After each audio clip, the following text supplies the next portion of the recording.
السلام علیکم ورحمۃ اللہ وبرکاتہ۔ الحمد للہ رب العالمین والعاقبۃ للمتقین وعلی آلہ وصحبہ اجمعین ومن تبعهم بإحسان إلی یوم الدین۔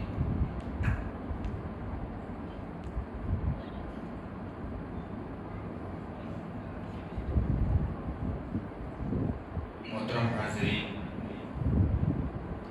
معزز سامعین و سامعات،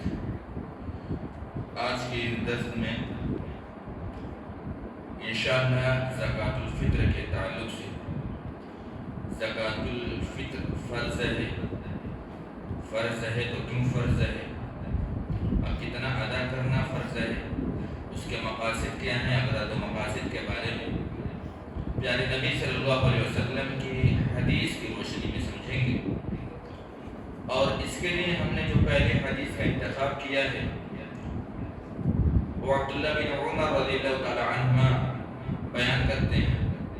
کہ فرض رسول اللہ صلی اللہ علیہ وسلم زکوٰۃ الفطر علی العبد والحر والذکر والانثى والکبیر والصغیر من المسلمین، کہ اللہ کے رسول صلی اللہ علیہ وسلم نے فرض رسول اللہ صلی اللہ علیہ وسلم زکوٰۃ الفطر صاع من تمر او صاع من شعیر علی العبد والحر، کہ اللہ کے رسول صلی اللہ علیہ وسلم نے ایک صاع جو، ایک صاع کھجور، چاہے آزاد ہو یا غلام ہو، مرد ہو اور عورت ہو، چھوٹا ہو یا بڑا ہو، اس پر فرض کیا اور فرمایا والصغیر والکبیر من المسلمین، مسلمانوں میں سے، یعنی کہ یہ زکوٰۃ الفطر مسلمانوں کے اوپر فرض ہے، اور چاہے وہ چھوٹا ہو یا بڑا ہو، مرد ہو عورت ہو، آزاد ہو غلام ہو، اس کے اوپر زکوٰۃ الفطر ایک صاع اناج میں سے ادا کرنا اللہ کے رسول صلی اللہ علیہ وسلم نے فرض قرار دیا۔ وَأَمَرَ بِهَا، اور حکم دیا اس بات کا کہ أَن تُؤَدَّ قَبْلَ خُرُوجِ النَّاسِ إِلَى الصَّلَاةِ، کہ اس کو ادا کرو لوگوں کو عید کی نماز کے لیے نکلنے سے پہلے پہلے۔ اس سے پتہ چلتا ہے کہ اللہ کے رسول صلی اللہ علیہ وسلم نے زکوٰۃ الفطر میں کیا ہے، زکوٰۃ الفطر فرض ہے، کن کے اوپر فرض ہے وہ بھی بیان کیا اور اس کا وقت بھی بیان کیا۔ اسی طریقے سے ہم یہ دیکھیں گے کہ زکوٰۃ الفطر کسے کہا جاتا ہے۔ زکوٰۃ الفطر وہ زکوٰۃ ہے جو صیام رمضان کے خاتمے پر مخصوص شرائط کے ساتھ مخصوص مقدار میں مخصوص لوگوں کو دیا جائے، اسے ہم زکوٰۃ الفطر کہتے ہیں۔ مخصوص شرائط کے ساتھ مخصوص مقدار میں اور مخصوص لوگوں کو دیا جائے، اسے ہم زکوٰۃ الفطر یا صدقۃ الفطر کے نام سے جانتے ہیں، اور یہ ہر آزاد غلام مرد و عورت چھوٹے بڑے پر فرض ہے، حتیٰ کہ اگر کوئی بچہ ایک دن کا ہو تو اس کی جانب سے بھی زکوٰۃ الفطر ادا کیا جائے گا۔ اسی طریقے سے زکوٰۃ الفطر میں اور کیا کیا نکلتا ہے۔ ابو سعید خدری رضی اللہ تعالی عنہ راوی ہیں، وہ کہتے ہیں کہ كنا نخرج زکوٰۃ الفطر، ہم لوگ زکوٰۃ الفطر نکالتے تھے، صاع من طعام او صاع من شعیر او صاع من تمر او صاع من عقد او صاع من زبیب، کہ ہم نکالتے تھے ایک صاع طعام کھانے میں سے، ایک صاع جو میں سے، اور اسی طریقے سے ایک صاع کھجور میں سے، اسی طریقے سے ایک صاع پنیر میں سے، ایک صاع منقع میں سے۔ یہ ان چیزوں میں سے زکوٰۃ الفطر نکالا جا سکتا ہے۔ اسی طریقے سے زکوٰۃ الفطر کے نکالنے کا مقصد جو اللہ کے رسول صلی اللہ علیہ وسلم نے بیان کیا وہ یہ کہ فرض رسول اللہ صلی اللہ علیہ وسلم زکوٰۃ الفطر طہرۃ للصائم من اللغو والرفث، کہ اللہ کے رسول صلی اللہ علیہ وسلم نے زکوٰۃ الفطر کو فرض اس لیے قرار دیا کہ طہرۃ للصائم من اللغو والرفث، کہ روزے دار اپنے روزے کو روزے دار اپنے روزے کو بیہودہ بات اور شہوانی امور سے پاک کر لے طہرۃ للصائم. اور جو دوسری وجہ اللہ کے رسول صلی اللہ علیہ وسلم نے بیان کی وہ یہ کہ طعمۃ للمساکین، مسکینوں کو غذا فراہم کرنا، کھانا فراہم کرنا، یہ مقصد ہے زکوٰۃ الفطر ادا کرنے کا، زکوٰۃ الفطر نکالنے کا. معلوم یہ ہوا کہ زکوٰۃ الفطر کے دو مقاصد اللہ کے رسول صلی اللہ علیہ وسلم کے زبان مبارک سے پتہ چلتے ہیں. یہ ایک تو روزے کو، جو ہم روزہ ایک بڑی عبادت ہے اس کو کرتے ہیں، اس کے اندر اس عبادت کے دوران ہم سے جو غلطیاں شرزد ہوتی ہیں، زبان سے کچھ ایسی بات نکل جاتی ہے جو نازیبا، اور روزے کی حالت میں ایسی باتوں کو نہیں نکالنا چاہیے، اور اسی طریقے سے کچھ شہوانی امور کا ارتکاب ہو جاتا ہے. ان تمام چیزوں سے اپنے روزے کو پاک کرنے کے لیے ہم زکوٰۃ الفطر ادا کرتے ہیں. زکوٰۃ الفطر کو ہمارے اوپر فرض قرار دیا گیا ہے. اور اسی طریقے سے جو دوسرا مقصد ہے وہ طعمۃ للمساکین، مسکینوں کو غذا فراہم کیا جائے. اب مسکین کسے کہتے ہیں؟ بعض لوگوں کا یہ خیال ہے کہ جو مصارف، مسکین کون ہے، یہ زکوٰۃ الفطر کن کو ادا کیا جائے گا؟ تو بہت سارے لوگوں کا یہ خیال ہے کہ یہ زکوٰۃ الفطر بھی انہی لوگوں کو دیا جائے گا جن لوگوں کو زکوٰۃ ادا کیا جاتا ہے. یاد رکھیے کہ زکوٰۃ اور زکوٰۃ الفطر میں بڑا فرق ہے. زکوٰۃ صرف صاحب نصاب دیتا ہے. زکوٰۃ کے لیے شرط ہے کہ نصاب کو پہنچے، اس پر سال گزرے، اور اسی طریقے سے اس کا کوئی ایک مالک ہو. یہ تمام ارکان و شرائط ہیں زکوٰۃ کے لیے. لیکن زکوٰۃ الفطر کے لیے کوئی نصاب نہیں، کوئی نصاب مقرر نہیں. جس شخص کے گھر میں ایک دن سے زائد کھانے پینے اور اناج وغیرہ کی شکل میں چیزیں موجود ہیں، اسے چاہیے کہ وہ زکوٰۃ الفطر کو ادا کرے. اگرچہ وہ مسکین اور محتاج ہے، وہ لوگوں سے امداد حاصل کرتا ہے، لیکن اگر اس کے گھر میں اناج اتنی وافر مقدار میں موجود ہے کہ وہ ایک دن اچھے طریقے سے کھا سکتا ہے اور اس کے بعد اسے زکوٰۃ الفطر ادا کر سکتا ہے، تو اسے چاہیے کہ وہ زکوٰۃ الفطر ادا کرے. اس سے پتہ چلا کہ صرف مسکینوں کو غذا فراہم کرنا ہی مقصد نہیں ہے، بلکہ روزے کو پاک کرنا. کیونکہ یہ روزہ ایک ایسی عبادت ہے جو امیر بھی اس عبادت کو انجام دیتا ہے، اور غریب بھی، مسکین بھی، محتاج بھی. لہذا اس روزے کو لغو اور رفث سے پاک کرنے کے لیے زکوٰۃ الفطر ادا کرنا مسلمان پر واجب ہے، چاہے وہ آزاد ہو چاہے غلام ہو. اس کے جو اوقات احادیث مبارکہ سے پتہ چلتے ہیں وہ یہ کہ اللہ کے رسول صلی اللہ علیہ وسلم کی زبان مبارک سے نکلے ہوئے کہ اللہ کے رسول صلی اللہ علیہ وسلم کا جو عمل عبداللہ بن عمر رضی اللہ تعالیٰ عنہما نے بتلایا وہ یہ کہ اللہ کے رسول صلی اللہ علیہ وسلم نے حکم دیا وَأَمَرَ بِهَا أَن تُوَدَّ قبل خروج الناس الى الصلاة، لوگوں کو عید کی نماز کے لیے نکلنے سے پہلے اسے ادا کر دیا جائے. لیکن عبداللہ بن عمر رضی اللہ تعالیٰ عنہما بیان فرماتے ہیں، بخاری شریف کی حدیث ہے کہ وَكَانُوا يُؤْتُونَ قبل الفطر بِيَوْمٍ أَوْ يَوْمَيْنِ، کہ وہ لوگ، یعنی اشارہ ان کے دور کے لوگ ہیں، صحابہ اکرام تابعین، کہ وہ لوگ فطرے کو، زکوٰۃ الفطر کو 2 دن یا 1 دن پہلے بھی ادا کر دیا کرتے تھے. اسی طریقے سے موطا امام مالک کی حدیث ہے، عبداللہ بن عمر رضی اللہ تعالیٰ عنہما کے تعلق سے آتا ہے کہ عبداللہ بن عمر رضی اللہ تعالیٰ عنہما 2 یا 3 روز قبل ہی زکوٰۃ الفطر ادا کر دیا کرتے تھے. لیکن جب بخاری شریف کے اندر آپ اس حدیث کو پڑھیں گے تو امام بخاری نے آخری میں لکھا ہے یہ لوگ ایسی جگہ دیتے تھے تاکہ زکوٰۃ الفطر اکٹھا ہو جائے، یعنی بیت المال وغیرہ کی شکل میں. بیت المال جو ہوتے تھے ان جگہوں پر لے جا کر زکوٰۃ الفطر کو دے دیا جاتا تھا پہلے 2-3 روز پہلے، تاکہ اکٹھا ہو جائے، اور جب عید کا چاند نظر آئے، رمضان ختم ہو جائے، شوال کا چاند نظر آ جائے، اس وقت سے آپ کے اوپر زکوٰۃ الفطر واجب ہو جاتا ہے اور غریبوں اور مسکینوں تک اس کا حق پہنچا دیا جائے. لیکن علماء کرام اس کے تعلق سے لکھتے ہیں چونکہ صحابہ کرام کا یہ عمل تھا اور خود عبداللہ بن عمر رضی اللہ تعالیٰ عنہما کا یہ عمل تھا، اور یہ بڑے فقیر صحابہ لہذا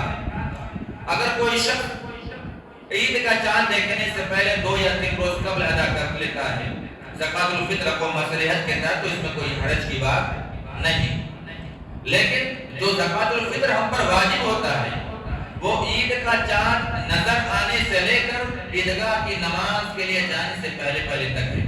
اب ان اوقات کے اندر فمن اداہا، جس نے زکوٰۃ الفطر کو ادا کر دیا،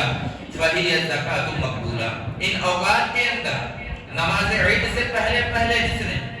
زکوٰۃ الفطر کو ادا کیا، فہی زکوٰۃ مقبولہ، تو اس کا زکوٰۃ صدقۃ الفطر، اس کا زکوٰۃ الفطر قبول کیا جائے گا، قبول ہوگا۔ اور جو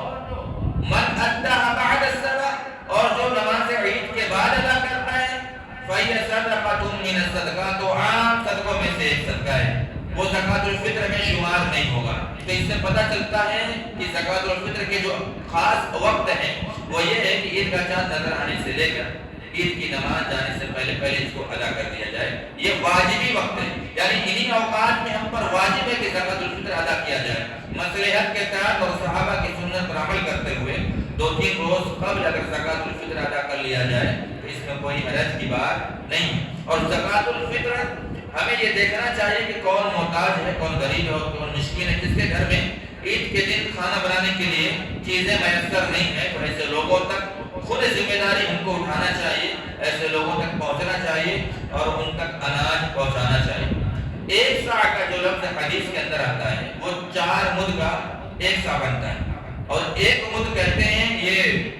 اس طریقے سے آپ اٹھائیں گے تو ہتھیلیوں کو ملا کر یہ ایک مد ہوتا ہے، اس طریقے سے آپ 4 مرتبہ اٹھائیں گے تو 4 مد ہوگا، اور 4 مد ایک سا کے برابر ہوتا ہے۔ تو اس طریقے سے جب موجودہ دور ہم دیکھتے ہیں کہ ایک سا چونکہ ایک پیمانہ تھا پرانے زمانے میں، ہم لوگوں کے دور میں بھی بچپن میں ہمیں پیمانے دیکھے، تیل کو پیمانے کا لیٹر وغیرہ کا ایک پیمانہ آتا تھا، اس میں ناپ کے دیتے تھے، دودھ ناپنے کا ایک پیمانہ ہوتا تھا، پاؤ کلو آدھا کلو کا ایک پیمانہ ہوتا تھا، تو اسی طریقے سے یہ سا ایک پیمانہ ہے۔ لیکن آج کے دور میں گرام چلتا ہے، وزن چلتا ہے، تو ایک سا کے اندر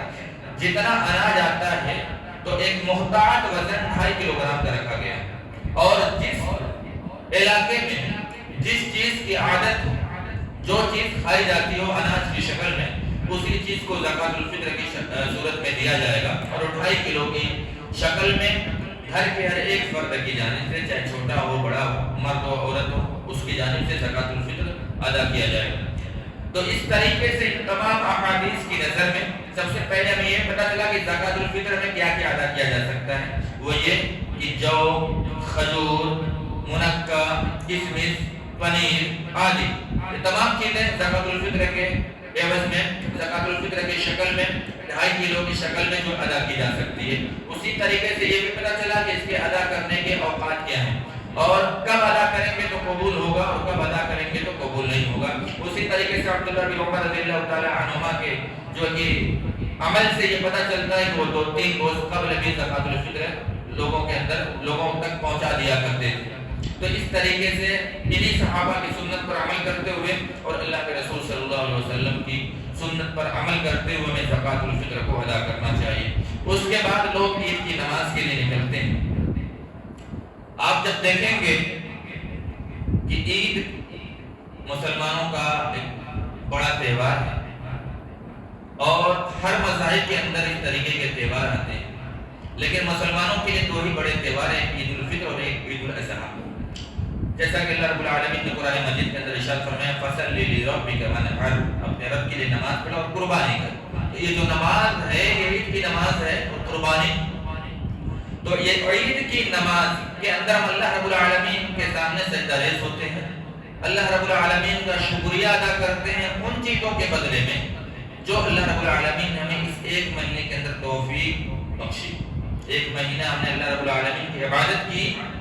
جسے ایام معدودات کہا، چند دن۔ اب دیکھیے قرآن مجید میں ایام معدودات کے لفظ ہیں، چند، گنتی کے چند دن، اور یہ گنتی کے چند دن کس طریقے سے گزرے۔ ابھی ہم نے چاند دیکھا رمضان کا، اور یہ رمضان ختم ہونے کو پہنچا، اب شوال شروع ہونے والا ہے، یہ رمضان ہم سے گزرنے والا ہے۔ تو اللہ رب العالمین نے فرمایا کہ یرید اللہ بکم اليسر ولا یرید بکم العسر ولتکملوا العدہ، جب تم اس گنتی کے دنوں کو پورا کر لو، وَلِتُكْمِلُوا الْعِدَّةَ وَلِتُكَبِّرُوا اللَّهَ عَلَى مَا هَدَاكُمْ، تو تم اللہ رب العالمین کی تکبیر کو بلند کرو اس چیز کے بدلے جس چیز کی اللہ رب العالمین نے تمہیں توفیق دی۔ ہمیں اللہ رب العالمین نے توفیق دی کہ ہم اس مہینے کے اندر قیام اللیل کریں، ہمیں اللہ رب العالمین نے توفیق دی کہ روزہ جو بہت بڑی عبادت ہے اور اسلام کے 5 بنیادی فرائض میں سے ایک فریضہ ہے، اس کو ہم نے ادا کیا۔ اسی طریقے سے ہم نے صدقات و زکوٰۃ ادا کی، اسی طریقے سے غریبوں اور محتاجوں کی مدد کی، کثرت سے قرآن کی تلاوت کی، کثرت سے اپنے آپ کو برائیوں سے بچایا، لغو کاموں سے بچایا، بےہودہ امور سے اپنے آپ کو بچایا، اور یہ اللہ رب العالمین کی توفیق سے ہوئی۔ اس بات کے لیے ہم اپنے گھروں سے میدان کی طرف نکلتے ہیں، اللہ رب العالمین کی تکبیر کو بلند کرتے ہیں، اللہ رب العالمین کا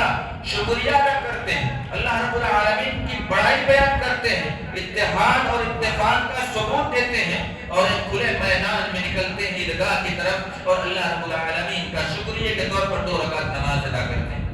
وہ اللہ رب العالمین کا شکریہ بجا لاتے ہیں۔ اور آپ دیکھیں گے کہ دنیا کے کسی ادیان و مذاہب کے اندر یہ خوشلوبی، یہ حسن و خوبی اور یہ اس طریقے کی عبادت نہیں پائی جائے گی۔ دنیا کے تمام ادیان و مذاہب کے اندر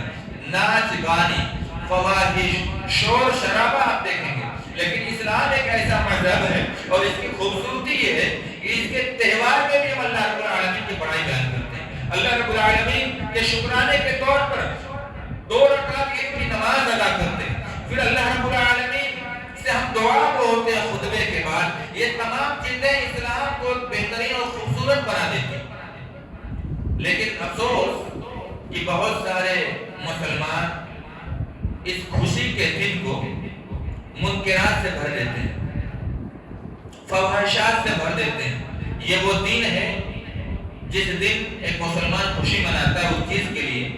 جس چیز کی توفیق اسے اللہ رب العالمین نے رمضان مبارک کے اندر دی، لیکن جیسے ہی رمضان مبارک کا مہینہ ختم ہوتا ہے، ہم عید کی خوشی منانے کے چکر میں ایسے امور کا ارتکاب کرتے ہیں جس سے شریعت نے ہمیں منع کیا۔ خصوصاً سب سے بڑی خوشی ہمیں عید کے لیے یہ ہوتی ہے کہ نیا کپڑا بنائیں گے، اور اس نیا کپڑا بنانے کے اندر ہم احتیاط نہیں برتتے کہ اس کپڑے کو ہم ٹخنوں کے نیچے تک سلا لیتے ہیں، یا وہ کپڑا ہمارے ٹخنوں کے نیچے تک ہوتا ہے۔ پیارے نبی صلی اللہ علیہ وسلم نے فرمایا کہ ثلاثة لا يكلمهم الله يوم القيامة ولا ينظر إليهم ولا يزكيهم ولهم عذاب أليم۔ 3 قسم کے لوگ ایسے ہوں گے جن کی طرف بروز قیامت اللہ رب العالمین ان سے بات نہیں کرے گا، ان کی طرف دیکھے گا نہیں، اور ان کے نفس کا تزکیہ نہیں کرے گا، اور انہیں دردناک عذاب سے دوچار کرے گا۔ ان میں سے جو پہلا شخص ہوگا المسبل الازارہ، جس کا تہبند ٹخنوں سے نیچے ہوگا، زمین میں گھسٹتے ہوئے ہوگا، ایسے شخص سے کل بروز قیامت اللہ رب العالمین نہ اس سے بات کرے گا، نہ اس کی طرف اپنی نظر کرم ڈالے گا، نہ اس کے نفس کا تزکیہ کرے گا، نہ اس کی مغفرت کرے گا، بلکہ ایسے لوگوں کو دردناک عذاب دیا جائے۔ اللہ رب العالمین ایسے لوگوں کو دردناک عذاب سے دوچار کرے گا۔ اور جو دوسرا شخص ہوگا المنان، احسان کر کے جتلانے والا، کسی کی مدد کی لیکن بار بار اس کو احساس دلاتا ہے کہ میں نے تمہاری مدد کی، میں نے تمہارا ہمدرد تھا، میرے علاوہ اور کوئی تمہارا ہمدرد نہ تھا۔ دوسروں سے بیان کرے گا میں نے اس شخص کی مدد کی، یعنی کہ بار بار اس پر احسان جتلانا، پھر اس سے جو ہے کہ اپنا کام نکالنا، یہ ساری چیزیں جو کرتا ہے کسی کی مدد کرنے کے بعد احسان جتلاتا ہے، اس شخص کا بھی وہی حال ہوگا جو شخص ٹخنوں سے نیچے جو ہے اپنے کپڑوں کو پہنتا ہے اور زمین کو گھسیٹتا ہے۔ اسی طریقے سے تیسرا شخص ہوگا جو سودے بازی میں، تجارت کے اندر جھوٹی قسمیں کھاتا ہے اپنے سامان کو بیچنے کے لیے۔ یہ 3 شخص ایسے ہوں گے جن سے اللہ رب العالمین کل بروز قیامت نہ ان کی طرف دیکھے گا، نہ ان سے کلام کرے گا، بلکہ نہ ان کے نفس کا تزکیہ کرے گا، بلکہ ان کو دردناک عذاب سے دوچار کرے گا۔ اور یقین جانیں کل بروز قیامت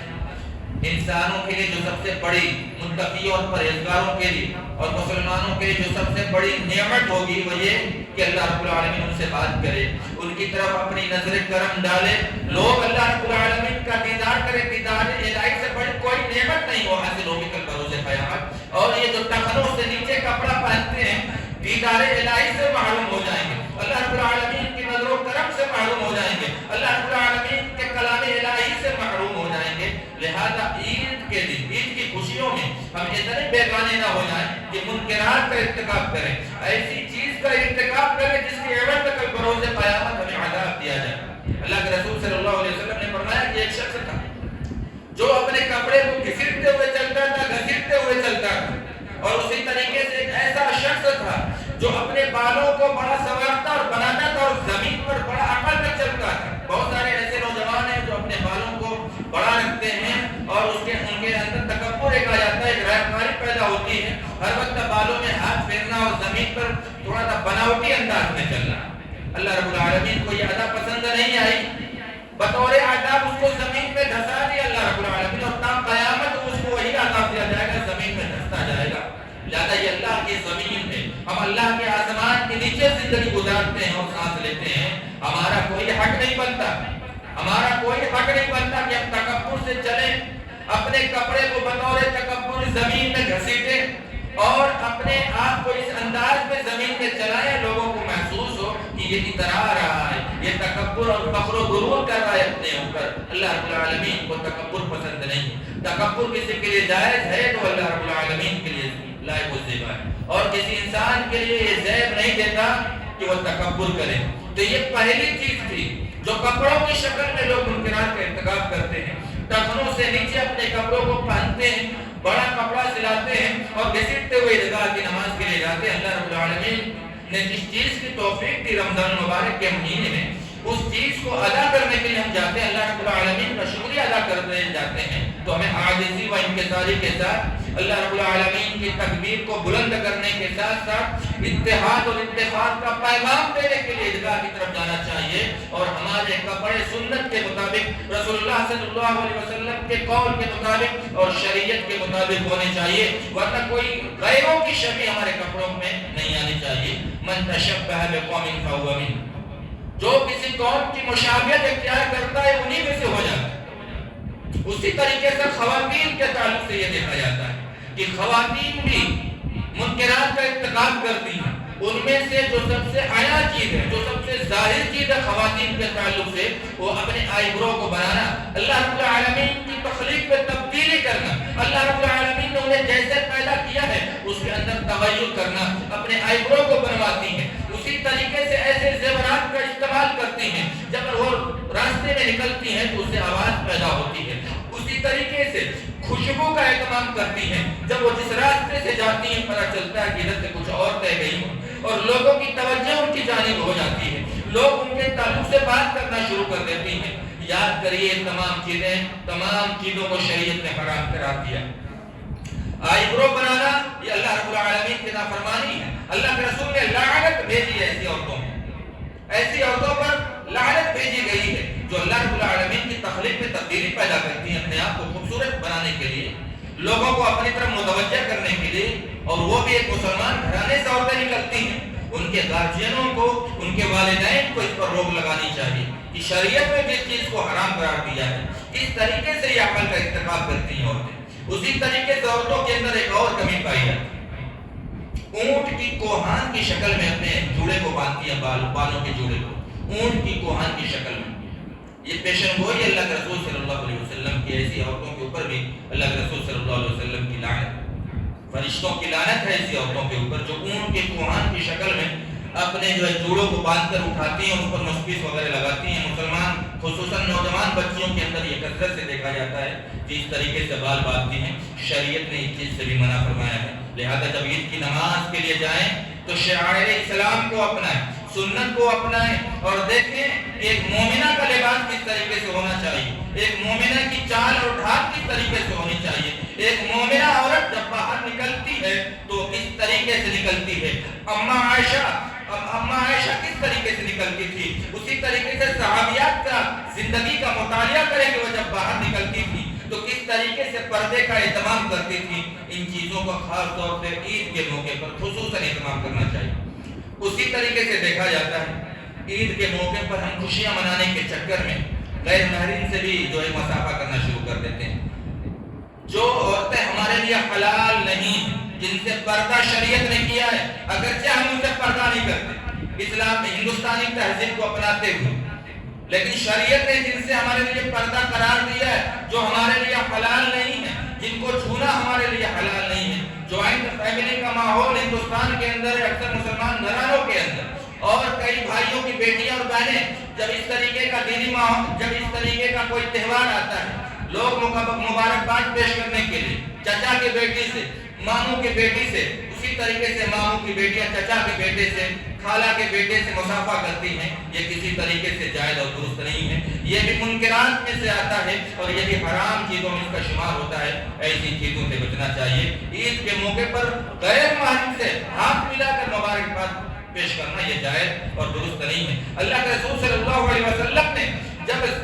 مسلمانوں سے بیعت لے رہے تھے، اس میں جو عورتیں تھیں ان سے زبانی بیعت لی، اللہ کے رسول صلی اللہ علیہ وسلم نے ہاتھ پہ ہاتھ نہیں رکھوایا، اللہ کے رسول نے بیعت لی عورتوں سے زبانی۔ اور آج ہم عید کے موقع پر جہاں اللہ رب العالمین کا شکریہ ادا کرنا چاہتے ہیں، وہاں منکرات کا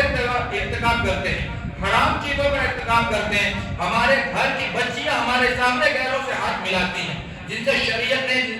ہاتھ ملانا حرام قرار دیا۔ اگر جب وہ بچے ہمارے سامنے بڑے ہوتے ہیں، اگر وہ جب بچے ہمارے جو ہے گھروں میں پلے بڑے ہوتے ہیں، شریعت نے جس چیز کو منع کر دیا اس چیز سے رک جانا، یہی اتباع رسول کا نام، یہی اللہ کے رسول صلی اللہ علیہ وسلم کی اتباع ہے، یہی اللہ رب العالمین سے محبت کا نام ہے، یہی اللہ کے احکام و فرامین پر عمل کرنے کا نام ہے۔ لہذا عید کے موقع پر ایسی چیزوں کا خاص کر کے خیال رکھنا چاہیے، خاص طور سے اپنے لباس کے اندر۔ آج کل کا لباس ایسا ہے کہ مردوں کا لباس اور عورتوں کے لباس میں کوئی فرق نہیں، اور بعض گھروں کے اندر تو ایسا دیکھا جاتا ہے کہ مردوں اور عورتوں کا ایک ہی لباس ہوتا ہے، اور حتیٰ کہ ان کے بچوں کا بھی وہی لباس ہوتا ہے۔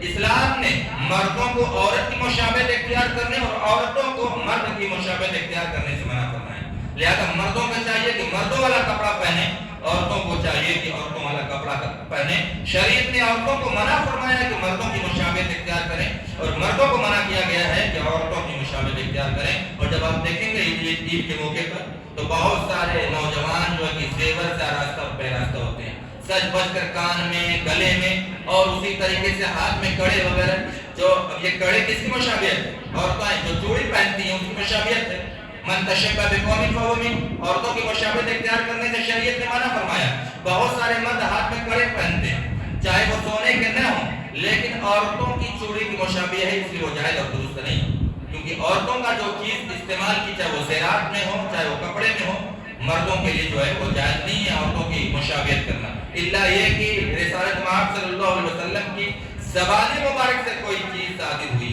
جیسا کہ اللہ کے رسول صلی اللہ علیہ وسلم کا یہ عمل تھا کہ اللہ کے رسول صلی اللہ علیہ وسلم انگوٹھی پہنتے تھے، انگوٹھی عورتیں بھی پہنتی ہیں، لیکن اس کے اندر فرق ہوتا ہے۔ آپ انگوٹھی دیکھ کر بتا سکتے ہیں کہ مرد کی انگوٹھی ہے یا عورتوں کی انگوٹھی۔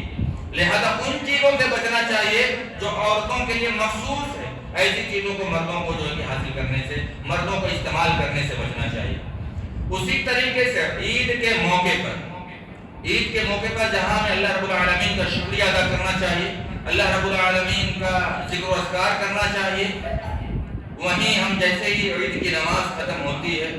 نوجوان کا ایک بڑا ٹولہ سنیما ہال کی طرف اور ایسی جگہوں پر جہاں فواہشات کا ارتکاب کیا جاتا ہے، ایسی جگہوں پر، اور بعض ماڈرن گھرانے والے اپنی پوری فیملی کو لے کر ایسی جگہوں پر جاتے ہیں۔ جو عبادت جس چیز سے رکنے کے لیے انہوں نے ایک مہینہ رمضان کے مہینے میں عبادت کی، جن غلط کاموں سے رکنے کے لیے، جن لغو کاموں سے رکنے کے لیے، جن فواہشات سے رکنے کے لیے، جیسے ہی عید ختم ہوتی ہے ویسے ہی شروعات اسی دن سے انہیں کاموں سے کرتے ہیں، اور چھوٹے چھوٹے بچوں کو بھی ایسی جگہوں پر ساتھ لے کر جایا جاتا ہے، اور ان بچوں کے اوپر بھی غلط اثر پڑتا ہے، اور بچوں کے من میں یہ بات بیٹھ جاتی ہے کہ عید کی خوشیاں اسی طریقے سے منائی جاتی ہے، سنیما ہال میں فلمیں دیکھ کر اور ایسے پارکوں میں جا کر جہاں جو ہے کہ ناچ گانے ہو رہے ہوں، اسی طریقے سے عید منائی جاتی ہے۔ یقین جانیں عید اس طریقے سے نہیں منائی جاتی۔ عید نام ہے اللہ رب العالمین کا شکریہ ادا کرنے کا، عید نام ہے اپنے رمضان کی عبادتوں کا اللہ رب العالمین سے دعا کرنے کا کہ ان عبادتوں کی قبولیت پر اور ان عبادتوں کی کرنے کی جو توفیق ہمیں ملی ہے، اللہ رب العالمین سے ان عبادتوں کی کرنے کی توفیق کے عوض میں اللہ رب العالمین کا شکریہ ادا کرنے کا نام عید ہے۔ لہذا ہم اپنی عید کو غیروں کی عید کے مشابہ نہ بنائیں، ہم اپنی عید کو اور اپنے نوجوان بچوں کو اور خود کو اور اپنے گھروں کی بچیوں کو غیروں کی مشابہت اختیار کرنے سے بچائیں۔ یہ وہ منکرات تھے جو مسلمان قوموں میں اور مسلمان قوموں کی عید میں صرف نماز ہی ایک ایسی چیز ہے جو اسلام کا شعار بچا ہے، اس کے علاوہ جتنی ساری خوشیاں منائی جاتی ہیں وہ تمام کی تمام چیزیں غیروں کی مشابہت، اور بھی بہت سی ایسی چیزیں ہیں جن کو یہاں پر پوائنٹ آؤٹ کیا جا سکتا ہے جو مسلمان نوجوان طبقے کے اندر اور مسلمان بچیوں کے اندر بے پردگی بڑی پائی جاتی ہے۔ عید کے موقع پر جیسے شاپنگ مال میں گئے، نوز پیس کو ہٹایا، چہرہ دکھانا شروع کر دی. مولانا صاحب آئیں گے صرف پردہ مولانا صاحب سے، باقی کوئی بھی آئے جائے ان سے کوئی پردہ نہیں. پردہ کن سے؟ مولانا صاحب. دیکھ لیجیے خطبے میں بولیں گے فلاں کی بیٹی نے جو کہ چہرہ کھول کے چل رہی. اس لیے پردہ صرف ہے، یہ شریعت ہے محمد رسول اللہ صلی اللہ علیہ وسلم کی، اور یہ دین بھیجا ہوا ہے اللہ رب العالمین کا. لہذا جب تک دل میں اللہ رب العالمین کا خوف نہیں ہوگا اور محمد رسول اللہ صلی اللہ علیہ وسلم کی اتباع نہیں ہوگی، اسی طریقے سے لوگوں سے ڈر ڈر کر ہم زندگی گزاریں گے اور چھپ چھپ کر منکرات کا ارتکاب کریں گے. یقین جانیں ایسے لوگوں کا اللہ رب العالمین پر یقین نہیں ہوتا، کیونکہ انہیں پتہ ہے جب ہم چھپ کریں گے تو اللہ نہیں دیکھے گا، لوگ نہیں دیکھیں گے. اللہ رب العالمین اندھیروں میں کی جانے والے گناہوں کو بھی جانتا ہے. اللہ رب العالمین جانے انجانے میں آپ جو گناہ کا ارتکاب کرتے ہیں ان کو بھی جانتا ہے. اللہ رب العالمین کی ایک صفت ہے خبیر، ہر ایک چیز سے اللہ رب العالمین باخبر ہے. حتیٰ کہ رائی کے دانے کے برابر بھی کوئی عمل، پہاڑ کی چٹان میں جو ایک درار ہوتا ہے اس کے اندر اگر کوئی رائی کے دانے کے برابر بھی عمل چھپائے تو کل بروزے قیامت اللہ رب العالمین اس کو بھی لے کر آئے. یہ اللہ رب العالمین کی صفت ہے. لہذا ہمیشہ دل میں خوف ہونا چاہیے کہ ہمارا ایک ایک لمحہ اللہ رب العالمین کی نظر میں ہے، ہمارا ایک ایک قدم پر اللہ رب العالمین کی نظر ہے. جب ہم کسی مارکیٹ میں جاتے ہیں، کسی شاپنگ مال میں جاتے ہیں، کیمرے کی نظر پر پڑتے ہی محتاط ہو جاتے ہیں، چال ڈھال ہماری بدل جاتی ہے، چال ڈھال ہماری بدل جاتی ہے، کوئی سامان چھونے سے کتراتے ہیں. کیمرے میں اگر آ گئے، نظر آ گیا، کچھ بے ترتیبی دکھی، شاپنگ مال کا مالک ہم کو پکڑ لے گا، سزا بھی دے سکتا ہے، جرمانہ بھی عائد کر سکتا ہے، پولیس اسٹیشن بھی بھیج سکتا ہے. اتنا ڈر اور خوف ایک انسان کے لیے، چند جرمانے کے لیے. اور جس اللہ رب العالمین نے ہماری تخلیق کی اور جو اللہ رب العالمین ہماری ان غلطیوں کے بدلے میں ہمیں جہنم کا عذاب دے سکتا ہے، اس اللہ رب العالمین سے کوئی خوف نہیں. اور یہ خوف کا نہ ہونا یہ بات کو بتلاتا ہے کہ ہمارا آخرت پر یقین اتنا کامل نہیں ہے جتنا کامل ہونا چاہیے. ہمارے دل کے اندر اللہ رب العالمین کے عذاب کا خوف اتنا نہیں ہے جتنا ہونا چاہیے. ہمارے اندر اللہ رب العالمین کا ڈر نہیں ہے. جب اللہ رب العالمین کا ڈر نہیں ہے تو کیسے ہم محمد رسول اللہ صلی اللہ علیہ وسلم کی اتباع کریں گے؟ لہذا کوئی بھی عمل ہو اس کے اندر شرط یہ ہے کہ ایک تو محمد رسول اللہ صلی اللہ علیہ وسلم کی اتباع موجود ہو، اسوہ نبی صلی اللہ علیہ وسلم موجود ہو، ہمارے نبی صلی اللہ علیہ وسلم کی زندگی کو اپنا نمونہ بنایا ہو، اور اللہ رب العالمین کا خوف ہو، اللہ رب العالمین کی رضا کو حاصل کرنا ہمارا مقصد ہو. یہ دو چیزیں جب ہمارے عمل کے اندر اور یہ دو تصور جب ہمارے عمل کے اندر شامل ہو جائیں گے، انشاءاللہ ہم منکرات کا ارتکاب نہیں کریں گے بلکہ بھلائی معروف کا ارتکاب کریں گے اور لوگوں کو بھی معروف کی طرف بلائیں گے. یہی وہ چیزیں تھیں جو ہم عید کے موقع پر اکثر ان منکرات کا ارتکاب کرتے ہیں، اور بے حیائی ہمارے گھروں سے نکلتی ہے اور چلتے ہوئے عیدگاہ جاتی ہے، اور پھر وہی بے حیائی چلتے ہوئے پارکوں میں اور سنیما ہالوں میں جاتی ہے، پھر وہی بے حیائی لوٹ کر ہمارے گھروں میں آتی ہے اور ہم اسے عید اور خوشیوں کا نام دے کر چھوڑ دیتے ہیں. اللہ کے رسول صلی اللہ علیہ وسلم کے زمانے میں اماں عائشہ کے گھر چھوٹی چھوٹی بچیاں بعاث کے کچھ اثرات پیش کر رہی تھی. حضرت ابو بکر صدیق رضی اللہ تعالیٰ عنہ آئے اور کہا کہ محمد رسول اللہ کے گھر میں شیطان کی آمد. اللہ کے رسول صلی اللہ علیہ وسلم اماں عائشہ نے کہا کہ یہ چھوٹی بچیاں ہیں اور کچھ شعر گنگنا رہی ہیں. اللہ کے رسول صلی اللہ علیہ وسلم نے کہا کہ چھوڑ دو، یہ بچیاں ہیں اور ان کی عید ہے، تو اشعار وغیرہ کے ذریعے سے خوشی منائی جا سکتی ہے، وہ بھی بالغ نہیں، چھوٹی چھوٹی بچیاں. اور اسی طریقے سے دف بجانے کا ثبوت ملتا ہے. اور اسی طریقے سے مسجد نبوی کے احاطے میں کچھ حبشی لوگ عید کے موقع پر تلوار بازی وغیرہ کے جوہر دکھا رہے تھے، کھیل دکھا رہے تھے، اسلحہ وغیرہ سے. اللہ کے رسول صلی اللہ علیہ وسلم کے کندھے پر اماں عائشہ رکھ کر وہ کھیل دیکھ رہی تھی اور دارت دیر ہو گئی. اللہ کے رسول صلی اللہ علیہ وسلم نے پوچھا کہ اب ہو گیا؟ اماں عائشہ چلی گئی. تو اس طریقے کے کھیل وغیرہ پیش کیے جا سکتے ہیں اسلامی جو جنگی فنون کو دکھانے کے لیے. آج کے دور میں یہ تمام چیزیں ختم ہیں. اللہ کے رسول صلی اللہ علیہ وسلم کے زمانے میں عید کے موقع پر اس طریقے کے جو ہے کھیل وغیرہ جو پیش کیے جاتے تھے. جس طریقے سے ایک مجاہد ایک سپاہی میدان میں لڑتا ہے، اسی طریقے سے جن جو ہے کہ کلا بازیوں کا اور جن فنون کا مظاہرہ کرتا ہے، جس بُدھی کا مظاہرہ کرتا ہے، اسی چیز کو بطور کھیل اور مشق مسجد نبوی کے احاطے میں عید کے موقع پر کچھ حبشی کر رہے ہیں، تو اس کو اللہ کے رسول صلی اللہ علیہ وسلم نے اماں عائشہ. تو یہ چیزیں جو جس کا تعلق غیر قوموں سے نہیں ہے، جس کا تعلق فحش اور لغویات سے نہیں ہے، ایسے کھیل کو کھیلا جا سکتا ہے. لیکن جن چیزوں سے شریعت نے منع کیا، جن چیزوں کو شریعت نے حرام کرا دی ہے، اس کو ہم اسلامی عید پر بطور خوشی منائیں، یہ اسلام کو زیب نہیں دیتا، ایک مسلمان کو زیب نہیں دیتا، ایک مومن اور ایک مومنہ کو زیب نہیں دیتا، ایک مومن اور ایک مومنہ کو زیب نہیں دیتا۔ اسی لیے اللہ رب العالمین نے سورۃ الاحزاب کے اندر فرمایا ان المؤمنین والمؤمنات والقانتین والقانتات والصادقین والصادقات والصابرین والصابرات والخاشعین والخاشعات والمتصدقین والمتصدقات والصائمین والصائمات والحافظین فروجا والحافظات والذاکرین اللہ کثیرا والذاکرات اعد اللہ لهم مغفرۃ واجرا عظیما۔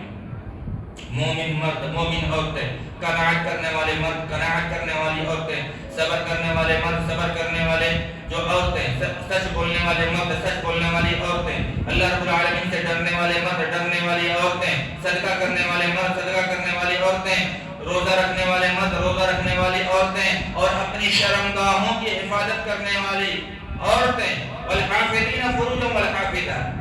والذاکرین اللہ کثیرا والذاکرات، اور کثرت سے اللہ رب العالمین کا ذکر کرنے والے۔ اللہ رب العالمین نے فرمایا کہ اعد اللہ لهم مغفرۃ واجرا عظیما، اللہ رب العالمین نے ان کے لیے اجر عظیم اور مغفرت تیار کر رکھی ہے کل بروز قیامت۔ اور جب ہم اس خوشی کے موقع پر، اس رمضان کے اختتام پر، ان تمام چیزوں پر پانی پھیرتے ہوئے فواحش کا، لغویات کا اور حرام کا ارتکاب کریں گے تو کس امید کے سے اللہ رب العالمین سے اجر کے طلبگار ہم بن سکتے ہیں؟ جب ہم نے اللہ رب العالمین کی جانب سے دی گئے اور شکرانے کے اس دن کو ہم نے فواحشات میں تبدیل کر دیا، منکرات اور لغویات میں تبدیل کر دیا، تو کس حد تک اللہ رب العالمین سے اجر کی امید لگا کر بیٹھے ہیں؟ ہم نے یہ ایک مہینہ ہم جو تربیت بطور تربیت گزارتے ہیں، یہ مہینہ تربیت کا مہینہ، اس مہینے کے اندر ہم اپنے آپ کو منکرات سے روک کر معروف پر عمل پیرا ہونے کی ٹریننگ دیتے ہیں اپنے آپ کو۔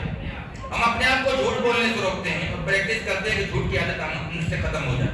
ہم حرام چیزوں سے اپنے آپ کو روکتے ہیں، گالی گلوچ سے اپنے آپ کو روکتے ہیں، جھگڑا فساد سے روکتے ہیں، غیبت اور چغل خوری سے اپنے آپ کو روکتے ہیں، اپنے آپ کو، اپنے نفس امارہ کو دباتے ہیں اور اپنے آپ کو اس لیے تیار کرتے ہیں کہ ان تمام چیزوں کو ایک مہینہ جب ہم چھوڑ دیں گے تو باقی 11 مہینہ بھی ہم چھوڑیں گے۔ لیکن جیسے ہی عید آتی ہے فوراً جب ہم ان لغویات میں لگ جائیں گے تو یہ سارے وعدے نیارے ہمارے ختم ہو جاتے ہیں اور پھر سے یہ شیطان ہمارے اوپر قبضہ بنا لیتا ہے اور پھر ہم اللہ رب العالمین کی نافرمانی میں لگ جاتے ہیں۔ وَمَن يَعْشُ عَن ذِكْرِ الرَّحْمَنِ، اور اللہ رب العالمین نے فرمایا کہ جو رحمان کے ذکر سے اعراض کرتا ہے، نُقَيِّضْ لَهُ شَيْطَانًا فَهُوَ لَهُ قَرِينٌ، تو ایک شیطان اس کے اوپر مقرر ہو جاتا ہے، فَهُوَ لَهُ قَرِينٌ، اور اس کا ساتھی بن جاتا ہے، اور اس کا ساتھی بن جاتا ہے۔ تو جس کا ساتھی شیطان بن جائے وہ شخص اللہ رب العالمین کے راستے سے ہٹ جاتا ہے، محمد رسول اللہ صلی اللہ علیہ وسلم کی اتباع سے ہٹ جاتا ہے۔ لہذا ہمیں چاہیے کہ جس طریقے سے عمر بن عبدالعزیز نے فرمایا تھا کہ رمضان کے مہینے کا اختتام توبہ و استغفار سے اور زکوٰۃ الفطر سے کرنا چاہیے، تو اسی عمر بن عبدالعزیز کے قول کے مطابق ہمیں بھی اس مہینے کا اختتام ذکر و اذکار، توبہ و استغفار اور زکوٰۃ الفطر کی ادائیگی اور غریبوں اور مسکینوں کو غذا فراہم کرنے کے ساتھ اس مہینے کا اختتام ہو، اور اللہ رب العالمین کا شکریہ ادا کرنے کے لیے عید کی نماز ادا کریں اور اللہ رب العالمین کی رضا اور اللہ رب العالمین کی عبادت میں باقی 11 مہینے بھی ہم گزاریں۔ انہی باتوں کے ساتھ ہم اللہ رب العالمین سے دعا کرتے ہیں کہ اللہ رب العالمین جس طریقے سے ہم نے یہ مہینہ عبادت کی، اللہ رب العالمین باقی مہینے بھی ہمیں اسی طریقے سے عبادت کرنے کی توفیق عطا فرما۔ اللہ رب العالمین اس مہینے میں ہم نے جتنی عبادت کی، صدقات کی شکل میں، زکوٰۃ کی شکل میں، قیام اللیل کی شکل میں، قرآن کی تلاوت کی شکل میں، لوگوں سے اچھے اخلاق سے ملنے کی شکل میں، لوگوں سے محبت سے بات کرنے کی شکل میں، لوگوں سے مشورات اور بات کرنے کی شکل میں، اللہ رب العالمین ان تمام عبادتوں کو قبول فرما لے۔ اللہ رب العالمین تمام عبادتوں کو ہمارے لیے نجات کا ذریعہ بنا دے۔ اللہ رب العالمین ہم سب کو جہنم سے آزادی کا انعام عطا کر دے۔ اللہ رب العالمین ہم سب کی بخشش فرما دے۔ اللہ رب العالمین ہم سب کو صراط مستقیم پر چلنے کی توفیق عطا فرما۔ اللہ رب العالمین ہم سب کو نفس مطمئنہ کے ساتھ خاتمہ بالخیر عطا فرما، آمین۔ وآخر دعوانا الحمدللہ رب العالمین وما علینا الا البلاغ۔ السلام علیکم ورحمۃ اللہ وبرکاتہ۔